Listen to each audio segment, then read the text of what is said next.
Alright, it's me, I'm back again. Anyway, what we got here is a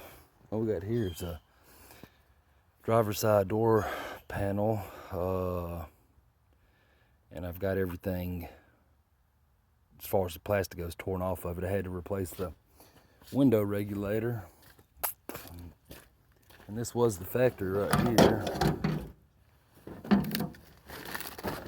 And what had happened was the motor itself, it worked fine, but what had happened was this cable had got a few frays in it, and what it was doing, see if you can see right here, those frays, well, it's really frayed now because I cut it, but anyway, long story short, the cable had some frays in it, and it was the window was as far as functioning goes, it would roll down and then it would not roll up because those frays would come up to this point right here and get caught up and put it in a bind, and therefore my window wouldn't roll up.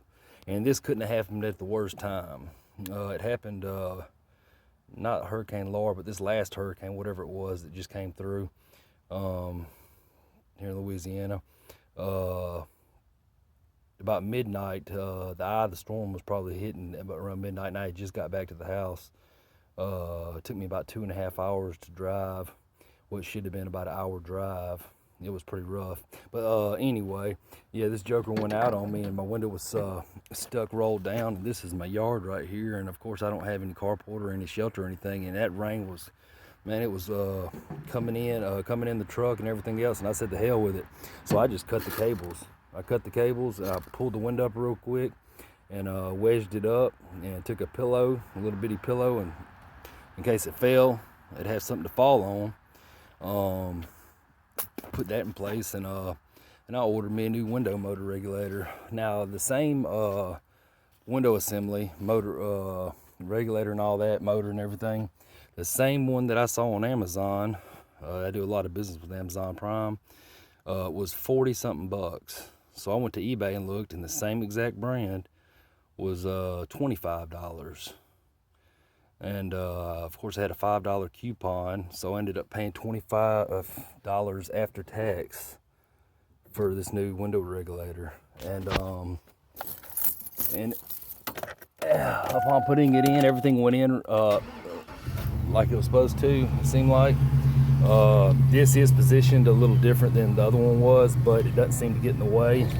As you can see, the window's rolling down just fine, rolls up just fine. And not a whole lot to it. Now when you get ready to do this, anybody has a problem and needs a little tip, I had saw on a video online, what you can do is after you get your screws right here and right here broke loose, to get your old motor assembly, regulator and all that good stuff out of there, you can take this window right here with it up and take some tape. I just use some masking tape, and put you a line of tape across here to where it's kind of half and half on the other side. And what that'll do is it'll hold the window up in place while you work, so you ain't got the window come crashing down and bust, and then you have a whole other set of problems. So that's what I did, and I appreciate the tip that guy gave on that YouTube video. And but yeah, and like I said, working good, working real good. And all that red tape's there is just something I did, Now what I'm gonna have to do now is seeing that I ripped all that old plastic off because it was in the way, and it was just time to do something else.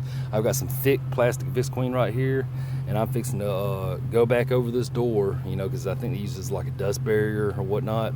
I'm gonna go back over this door with this plastic right here, and this is basically a before picture, and I'll give an after picture after a while when I get done.